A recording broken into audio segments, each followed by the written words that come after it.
ओम नमो भगवते वासुदेवाय। श्रद्धालु भक्तों, श्रीमद् भागवत महापुराण के चतुर्थ स्कंद के 27वें और 28वें अध्याय के अंतर्गत पुरंजनपुरी पर चंडवेग की चढ़ाई तथा काल कन्या का चरित्र का वर्णन है। इसके पूर्व जहाँ तक आप कथा श्रवण कर चुके हैं उसके आगे का प्रस्तुतिकरण करता हूँ। ब्राह्मण ने कहा,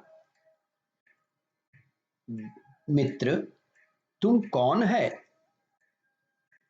किसकी पुत्री है और जिसके लिए तू शोक कर रही है वह यह सोया हुआ पुरुष कौन है? क्या तू मुझे नहीं जानती? मैं वही तेरा मित्र हूँ जिसके साथ तू विचरा करती थी। सखे, क्या तुम्हें अपनी याद आती है? किसी समय मैं तुम्हारा अविज्ञात नाम का सखा था। तुम पृथ्वी के भोग भोगने के लिए निवास स्थान की खोज में मुझे छोड़कर चले गए थे। आर्य, पहले मैं और तुम एक दूसरे के मित्र एवं मानस निवासी हंस थे। हम दोनों सहस्त्र वर्षों तक बिना किसी निवास स्थान के ही एक साथ रहते थे। किंतु मित्र, तुम विषय भोगों की इच्छा से मुझे छोड़कर यहाँ पृथ्वी पर चले आए। यहाँ घूमते घूमते तुमने एक स्त्री का रचा हुआ स्थान देखा। उसमें 5 बगीचे, 9 दरवाजे, 1 द्वारपाल, 3 परकोटे, 6 विषयाकुल, 6 वैश्याकुल और 5 बाजार थे। वह 5 उपादान कारणों से बना हुआ था और उसकी स्वामिनी एक स्त्री थी। ब्राह्मण ने कहा, महाराज, यह वही पुरंजन था जिसका मित्र अविज्ञात जिसके साथ वह जाता था। ब्राह्मण कहता है, इंद्रियों के 5 विषय, उसके 5 बगीचे थे, 9 इंद्रिय छिद्र द्वार थे, तेज, जल और अन्न, 3 परकोटे थे, मन और 5 ज्ञानेंद्रियां, 6 वैश्याकुल थे, क्रिया शक्ति रूप कर्मेंद्रियां ही बाजार थीं, 5 भूत ही उसके कभी छिन्न न होने वाले उपादान कारण थे और बुद्धि शक्ति ही उसकी स्वामिनी थी। यह ऐसा नगर था जिसमें प्रवेश करने पर पुरुष ज्ञान शून्य हो जाता है, अपने स्वरूप को भूल जाता है।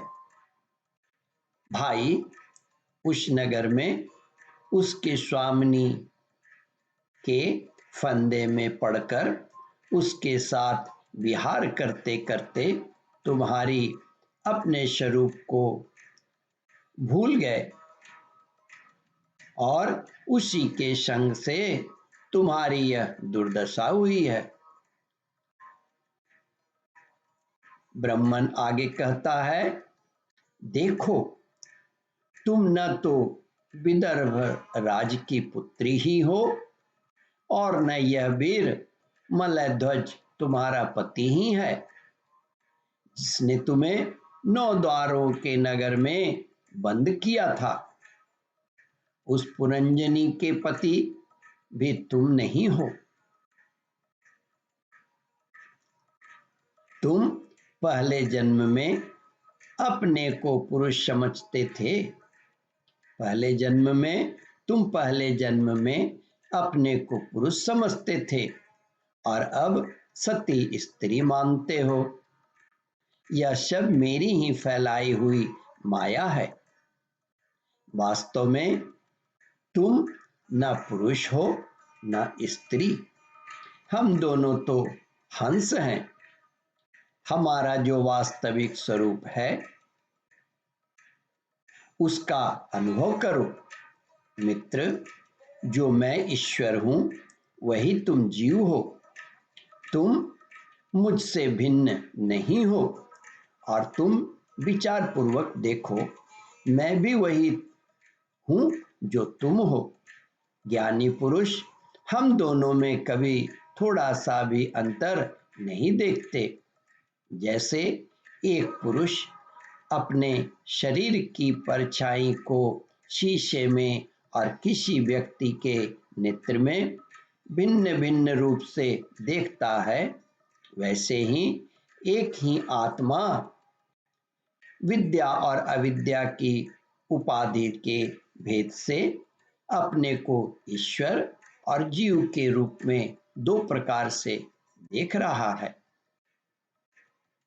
श्री नारद जी प्राचीन बरही से कहते हैं, राजन, इस प्रकार जब हंस ईश्वर ने उसे सावधान किया तब वह मानसरोवर का हंस जो जीव था अपने स्वरूप में स्थित हो गया और उसे अपने मित्र के विछोह से भूला हुआ आत्मज्ञान फिर प्राप्त हो गया।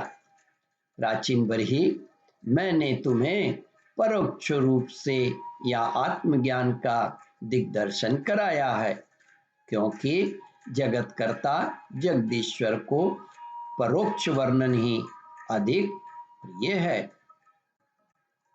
ओम परमात्मने नमः। श्रद्धालु भक्तों, इस कथा को ध्यान पूर्वक श्रवण मनन और इसका चिंतन करें। इस कथामृत का रसास्वादन अपने बंधु बांधवों को भी करावें। इस वीडियो को शेयर और सब्सक्राइब करें। ओम परमात्मने नमः। श्रद्धालु भक्तों, यहाँ पर 27वां और 28वां अध्याय समाप्त होता है। इसके आगे 29वां अध्याय प्रारंभ करूंगा। ओम नमो भगवते वासुदेवाय।